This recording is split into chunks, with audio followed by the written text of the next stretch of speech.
अस्सलाम वालेकुम वरहमतुल्लाह।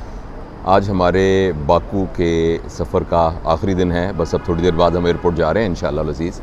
तो यहाँ अमूमन 4 दिन का ट्रिप होता है।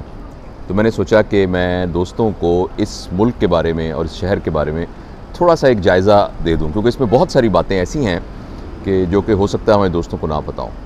पहली बात यह है कि ये मुल्क जो साबका सोवियत यूनियन था उसका हिस्सा था और 1992 में ये आज़ाद हुआ।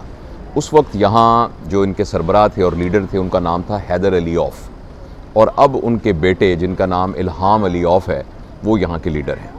और लगता ये है कि बहुत ही विजनरी लीडर हैं, क्योंकि उन्होंने यहाँ बहुत ही मॉडर्न लाइंस के ऊपर इस मुल्क को डेवलप किया है। अज़रबैजान पाकिस्तान की निस्बत बहुत छोटा मुल्क है, ये एक इस्लामी मुल्क है और प्रीडोमिनेंटली यहाँ अहले तशी रहते हैं, और लेकिन सुन्नी भी हैं और फ़िरके के लोग भी हैं। लेकिन मज़हब के सिलसिले में यहाँ पोलराइजेशन बिल्कुल नहीं है और ये बहुत ही एक लिबरल और बड़े ही अकोमोडेटिव किस्म के लोग हैं। मस्जिदें आपको जगह जगह नज़र आती हैं और लोग वहाँ नमाज भी पढ़ते हैं, लेकिन किसी किस्म की कोई सेक्टेरियनिज़म और उसको स्ट्रिक्टली गवर्नमेंट भी जो है वो प्रोहिबिट करती है और बिल्कुल इजाज़त नहीं देती कि किसी किस्म की कोई इस तरह की कोई बात हो। लॉ एंड ऑर्डर बहुत सख्त है। इस मुल्क की जो ख़ास बात मुझे नज़र आई है वो है कि सफाई, ट्रैफिक का डिसिप्लिन और जो बाकी रेगुलेशन है उन पर अमल करना ये काफ़ी स्ट्रिक्ट तरीके से है। लोग एक्स्ट्रा ऑर्डिनरी खूबसूरत हैं और जितना हमारा इनकाउंटर हुआ है खूबसीरत भी हैं। यानी उनकी जो लोगों के साथ मिलना जुलना, जो बात करनी है, जो अखलाकियात हैं वो बहुत ही आला लेवल की हैं और ख़ूबसूरत तो वाकई बहुत है, क्योंकि यहाँ से कोकाफ शुरू होता है, कॉकेशियन।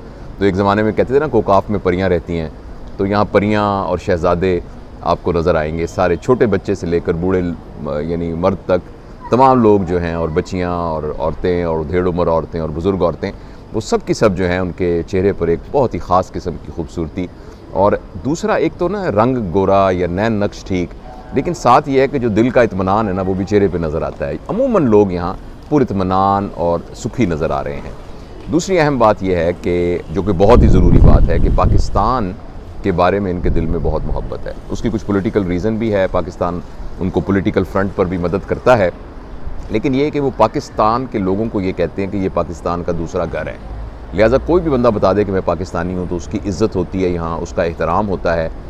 बिज़नेस अपॉर्चुनिटीज़ यहाँ बहुत ज़्यादा हैं और पाकिस्तानी अभी इतने ज़्यादा नहीं हैं, लेकिन मैंने देखा है जो हैं वो ठीक ठाक इस्टेब्लिश्ड हैं और रेस्टोरेंट का बिज़नेस कर रहे हैं, टूरिज़म का बिज़नेस कर रहे हैं, और इसके अलावा और भी बहुत से बिज़नेस हैं जो यहाँ लोग कर रहे हैं। अच्छा, तीसरी अहम बात यह है कि ये ऑयल रिच ज़मीन है।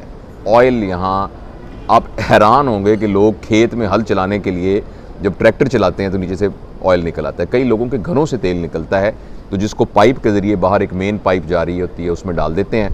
तो तेल और गैस से ये बिल्कुल भरा हुआ है मुल्क, और इसलिए ज़ाहिर है इसकी इकॉनमी उसकी बुनियाद पर बहुत स्टेबल है। पॉलिटिकली सिर्फ आर्मीनिया के साथ इनका एक झगड़ा चल रहा है थोड़ा सा एक इलाके की टेरिटरी के लिए, और वो सिर्फ एक इशू है। अदरवाइज़ यहाँ पॉलिटिकल स्टेबिलिटी है और मौसम ज़बरदस्त हैं। चारों के चारों मौसम यहाँ मौजूद हैं और अपने भरपूर तरीके से। गर्मियों में 2 हफ्ते के लिए गर्मी जो है वो 40 को टच करती है, और सर्दियों में स्नोफॉल होती है, और एक ऑटम है और स्प्रिंग है। तो और दूसरी फ़ज़ा में देखें ना, जो होता है पोल्यूशन इंडेक्स वो बहुत लो है। यानी आप सांस लेते हैं तो आपको डिफरेंस महसूस होता है कि आपके अंदर कोई तवानाई की चीज़ जा रही है। तो ये टूरिस्ट प्लेस भी बहुत अच्छा है, और जो लोग माइग्रेट होना चाहें तो और उनके अंदर पोटेंशियल हो तो वो इसको एक्सप्लोर कर सकते हैं। तो बहुत बहुत शुक्रिया।